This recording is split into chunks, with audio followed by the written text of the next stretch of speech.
Hello everyone, आप सबका function bubble में फिर से एक बार बहुत बहुत बहुत स्वागत है। चलिए मैरिड स्ट्रेंजर्स के पार्ट 101 को शुरू करते हैं। अब तक हमने देखा था ईवो बीच पर बैठा हुआ था और वहाँ पर एक फादर और सन की जोड़ी को देखकर उसकी आंखों में आंसू आ गए थे। उसे भी अपने पिता की याद आ रही थी, किस तरह से उसके माँ के गुजरने के बाद उसके पिता ने उसे संभाला था, किस तरह से उसके पिता उसकी हर ख्वाहिश पूरी करने की कोशिश करते थे। ये सब सोचकर ईवो अपने आप को रोने से रोक नहीं पा रहा था। उसे याद आया वो लगभग 11 साल का था और इसी तरह से अपने पिता के साथ घूम रहा था। तभी उसने वहाँ पर एक वेडिंग देखी जिसमें वो ब्राइड बहुत ही ज़्यादा रो रही थी। छोटे ईवो ने तुरंत अपने पास से पूछा, पा ये रो क्यों रही है? तो मिस्टर वांग ने कहा, क्योंकि अभी अपने पेरेंट्स को छोड़कर अपने हस्बैंड के साथ जाने वाली है, इसलिए इसे रोना आ रहा है। छोटे ईवो ने तुरंत अपने पास से कहा, पा अगर ऐसा होता है तो मैं कभी शादी नहीं करूँगा, मैं कभी आपको छोड़कर नहीं जाऊँगा। छोटे ईवो की बात सुनकर मिस्टर वांग ज़ोर से हंस दिए। फिर उन्होंने पूछा, अगर तुम्हारा हस्बैंड तुमसे ढेर सारा प्यार करेगा तब भी शादी नहीं करोगे? तो ईवो ने कहा, तो कर सकता हूँ।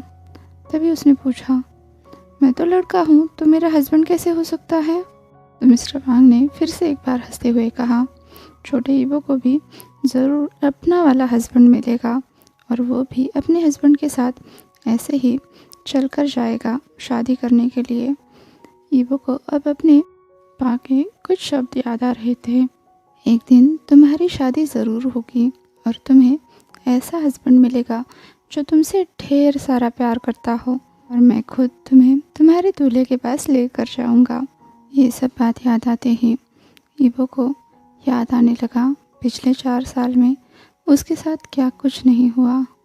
अब ईवो ने अपने घुटने अपनी चेस्ट तक लिए और फिर उन्हें हक करके रोते हुए बोला, dad I miss you. Evo अब बहुत बुरी तरह से रोने लगा था। उसने घुटनों के बीच अपना सर रखते हुए कहा, वो आपको बहुत मिस करता है। वो पर इससे आगे वो कुछ बोल ही नहीं पाया। ईवो बहुत बुरी तरह से रो रहा था। करीब 10 मिनट बाद उसने अपने कंधे पर किसी का हाथ महसूस किया तो ईवो ने तुरंत उस तरफ देखा। सामने जहान था जो ईवो को ऐसी हालत में देखकर शॉक हो चुका था। उसे समझ नहीं आ रहा था कि उसने बहुत देर कर दी। वैसे तो वो अपनी ताकत का इस्तेमाल करके तुरंत अपनी आइसक्रीम पा सकता था, पर आज ईवो के साथ होते हुए वो बस उसका हस्बैंड बनना चाहता था। इसलिए उसने अपनी बारी आने का इंतज़ार किया था और जैसे ही शॉपकीपर के सामने हो गया था उसने शॉपकीपर से कहा कि उसे चोको चिप आइसक्रीम चाहिए। शॉपकीपर ने भी तुरंत उसे बना कर दी और आइसक्रीम मिलते ही वो तुरंत ईवो के पास लौटा था, पर शायद से उसे थोड़ी सी देर हो गई थी। वो जब ईवो के पास लौटा उसे इस हालत में देखा, जहान को कुछ भी नहीं सूझा। वो दौड़कर ईवो के पास गया, यहाँ तक कि उसके हाथ से आइसक्रीम भी गिर गई। तुरंत उसने ईवो को बाहों में ले लिया।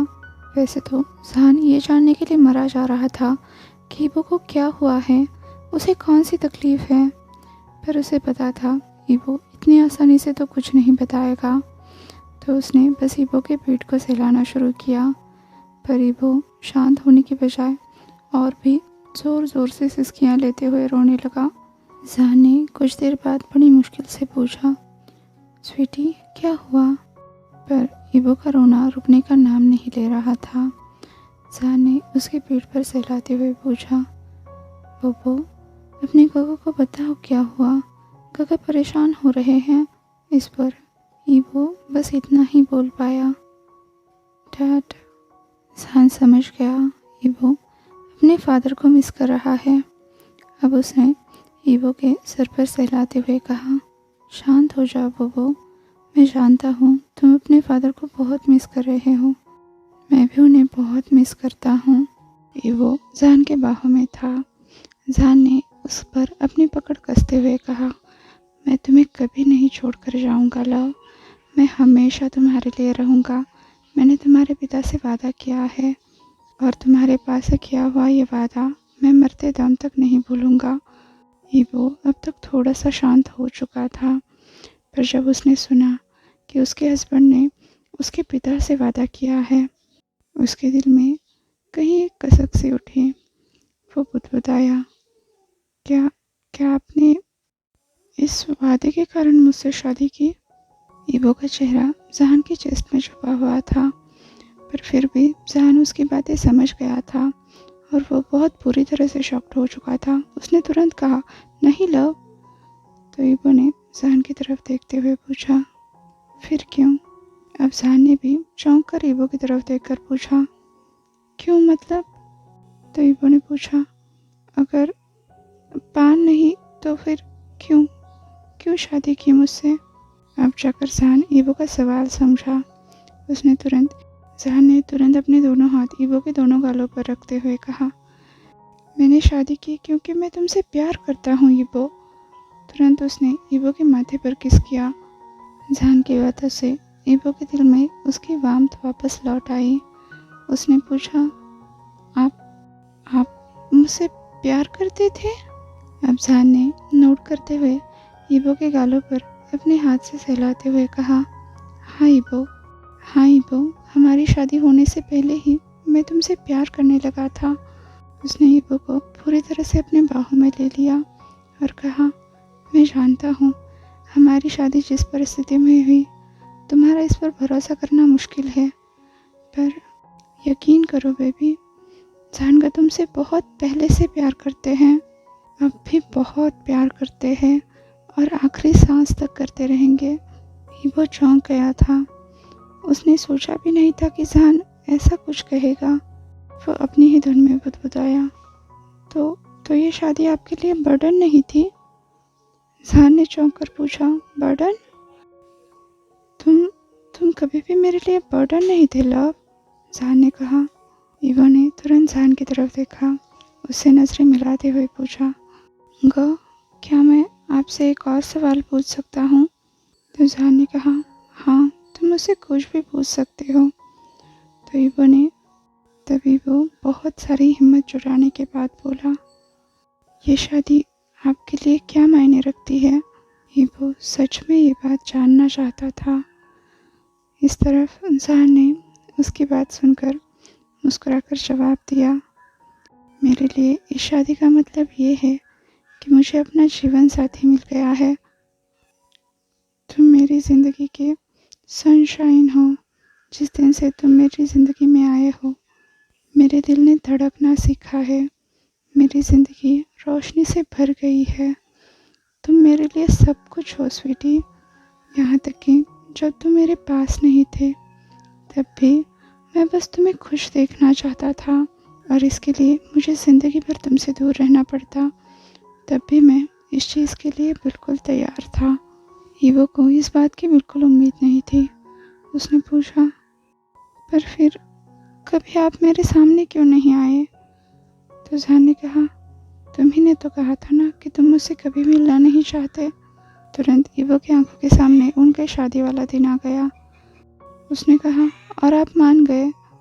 ये सुनकर जहान ईवो की तरफ प्यार से देखने लगा, फिर उसके गाल पर हाथ रखते हुए बोला, तुमने मुझे हमारी शादी पर कुछ भी नहीं मांगा था, और जब तुमने मुझसे ये रिक्वेस्ट की, माना कि इससे मुझे दर्द हुआ, पर फिर भी अगर इससे तुम्हें खुशी मिलती है, तुम्हारे चेहरे पर मुस्कुराहट आती है, तो इस बात को मैं क्यों नहीं मानूंगा?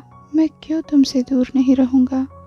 तभी जहान के चेहरे पर एक सैड स्माइल आ गई।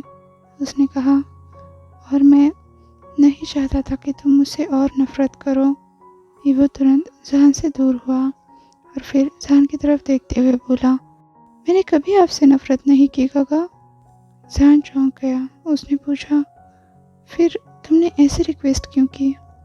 तो ईवो ने भी एक सैड स्माइल के साथ कहा, क्योंकि मैं गुस्सा था। फिर उसने एक गहरी सांस ली और कहा, जिस दिन हमारी शादी हुई थी, मेरे पाँव मुझे छोड़कर गए थे गा। फिर ईवो ने एक सिसकी ली और कहा, मैं गुस्सा था। मैं इस शादी के लिए तैयार ही नहीं था गा। जहान ये बात समझ नहीं पाया। वो फिर से ईबो से कुछ बोलना चाहता था। तभी ईबो ने कहा, मैं बस 20 साल का लड़का था गा। मेरे सामने मेरी पूरी ज़िंदगी पड़ी थी और मुझे अचानक से शादी के बंधन में बांध दिया गया। उसी दिन, जिस दिन मेरे पिता मुझे छोड़कर चले गए। अभी वो की आंखों से आंसू बहने लगे। उसने कहा, आप एक ऐसे लड़के से क्या एक्सपेक्ट करते हो जिसने अपने पिता को खोया और उसी दिन उसकी शादी हो गई।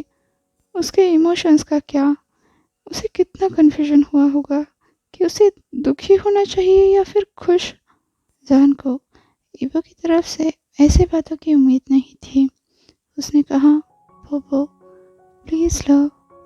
तो ईबो ने जान की तरफ देखकर एक सैड सी स्माइल के साथ कहा, मैंने मैंने इसलिए रिक्वेस्ट नहीं की थी क्योंकि मैं आपसे हेट करता हूँ। मैं बस गुस्सा था और आपने इसे सीरियसली ले लिया, यहाँ तक कि मेरे करीब आने की कभी कोशिश भी नहीं की। वो फिर सिसकियाँ लेता हुआ बोला, और इसी वजह से मुझे लगने लगा कि मैं एक बर्डन हूँ आपके लिए। जहान तुरंत ईबो के करीब गया और बोला, ईबो तुम मेरे लिए कभी भी बर्डन नहीं थे। तो ईबो शक्ल करते हुए बोला, पर आपको देखकर तो ऐसा ही लग रहा था। ईबो की बातों से जहान अपनी जगह पर ही थम गया था। ईबो आगे बोलने लगा, मैंने कभी भी आपसे नफरत नहीं की थी। मैं बस गुस्सा था, अकेला था। मुझे सच में किसी की ज़रूरत थी, पर उस वक्त आप मेरे साथ नहीं थे। ना ही मेरा कोई फ्रेंड था। उस वक्त मैंने डिसाइड किया मुझे किसी की ज़रूरत नहीं है। मैं बहुत गुस्सा था और आपकी वजह से तो और भी ज़्यादा हो गया। पर फिर धीरे धीरे शांत हुआ और जैसे जैसे समय बीतता गया मुझे आपके मैसेजेस मिलते रहे। पहले तो मैंने इग्नोर किया, पर फिर मैंने उन्हें पढ़ना शुरू किया। पता है, इस बात से मैं बहुत खुश होता था। मेरा एक हिस्सा चाहता था कि मैं आपसे बात करूं। ईबो की बातें सुनकर जान ने पूछा, तो फिर तुमने मुझे टेक्स्ट क्यों नहीं किया?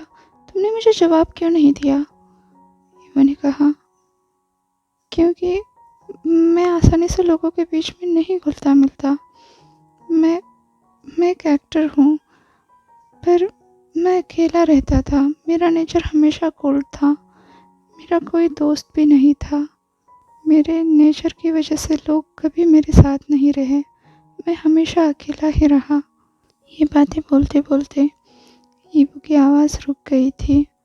जान ने ईबो को बाहों में लिया। ईबो ने जान का पुलोवर कसकर पकड़ लिया और आगे बोलने लगा, मैं हमेशा बहुत अकेला रहा और इस बात से मुझे बहुत दर्द होता था, रोना आता था। मैं हमेशा सबसे जेलस था क्योंकि उनके पास उनकी लाइफ में कोई ना कोई होता था। यहाँ तक कि मैं चेंग से भी जेलस होता था। जान ने शौक होकर पूछा, चेंग? ईवो नोट करते हुए बोला, हाँ, उसके पास भी क्वानगत है। पता है, मेरी फेवरेट प्लेस स्टूडियो थी और उसके घर, वो हमेशा घर जाना चाहता था। पर मैं जब भी घर आता था मुझे खाली पेंट हाउस मिलता था जिसमें कोई भी मेरे लिए इंतज़ार नहीं कर रहा होता था। मुझे भी ऐसा कोई चाहिए था जिसे मैं अपना होम कहकर पुकार सकूं, जो मेरा घर बने, मेरे लिए घर पर इंतज़ार करे। मैं काम से लौट कर आते ही खुद को उसकी बाहों में झोंक दूँ, उसे सारी बातें बताऊं जो कुछ भी दिन भर मैंने फेस किया। पर वहाँ कोई भी नहीं था। हर कोई एक्टर वांग ईवो को जानता था, पर किसी ने भी इस ईवो को जानने की कोशिश कभी नहीं की। ईवो ने आगे सिसकियाँ लेते हुए कहा, मैं चाहता था बस कोई मुझे समझे, पर मेरे पास कोई भी नहीं था। सबने मुझे अकेला छोड़ दिया था, यहाँ तक कि आपने भी। जहान ने कभी सोचा भी नहीं था ईबो ने अपने अंदर इतना सारा दर्द समेट के रखा होगा। ईबो की बातें सुनकर अब उसकी भी आंखें नम हो गई थी। जहान ने कहा, मुझे माफ़ कर दो लव, मैंने कभी सोचा भी नहीं था तुम इस हद तक अकेले होगे। मुझे लगा तुम मेरे बिना बहुत खुश हो, क्योंकि मैंने तुम्हें हमेशा मुस्कुराते हुए ही देखा है। ये बात सुनकर ईबो एक सैड सी स्माइल के साथ बोला, मुस्कुराते चेहरे का मतलब ये नहीं होता कि हम खुश हैं। उसने जान के कंधे पर सर रखते हुए कहा, मैंने हमेशा ये सब छुपा कर रखा, क्योंकि मुझे समझने वाला कोई भी नहीं था जो मेरी केयर करे। मेरे पास कोई भी हैप्पी प्लेस नहीं थी जो हर किसी के पास होती है, जो अब आप मेरे लिए हो। इन 3 महीनों में आप मेरे लिए होम बन गए हो गगा। प्लीज़ बोबो को कभी मत छोड़कर जाइए। फिर उसने पाउट करते हुए कहा, फिर चाहे आप बुरे भी क्यों ना हो। ईबो की बात सुनकर इंसान के दिल की धड़कनें तेज हो गई। उसने कहा, हाँ गगा बहुत बुरे हैं। जान की बात सुनकर ईबो ने हल्के से उसके चेस्ट पर पंच किया और कहा, अपने आप को बुरा मत कहिए। जान ने चौंक कर पूछा, पर अभी तो तुमने मुझे बुरा कहा। तो ईबो ने कहा, क्योंकि मैं कह सकता हूँ पर आप नहीं कह सकते। ईबो के मूड स्विंग्स जान की समझ से परे थे, तो वो बस उसे बाहों में लेकर सहलाता रहा और ईबो ने आंखें बंद करके कहा, प्लीज़ बोबो को छोड़कर कभी मत जाइएगा, बोबो आपके बिना मर जाएगा गगा। ईबो की बातों से जान के दिल में एक कसक सी उठी। उसने ईबो को सहलाना चाहा, पर तभी पाया कि ईबो सो चुका है। तब जान ने ईबो के माथे पर किस करते हुए कहा, गगा तुम्हें कभी नहीं छोड़कर जाएंगे बोबो। आज के लिए बस इतना ही, आपसे कल मिलती हूँ। तब तक के लिए अपना ख्याल रखिए। वीडियो पसंद आया हो तो लाइक, शेयर और कमेंट कर दीजिए। और हाँ, अभी तक चैनल को सब्सक्राइब नहीं किया है तो सब्सक्राइब भी कर दीजिए और वांगशान बबल में खुश रहिए। Thank you.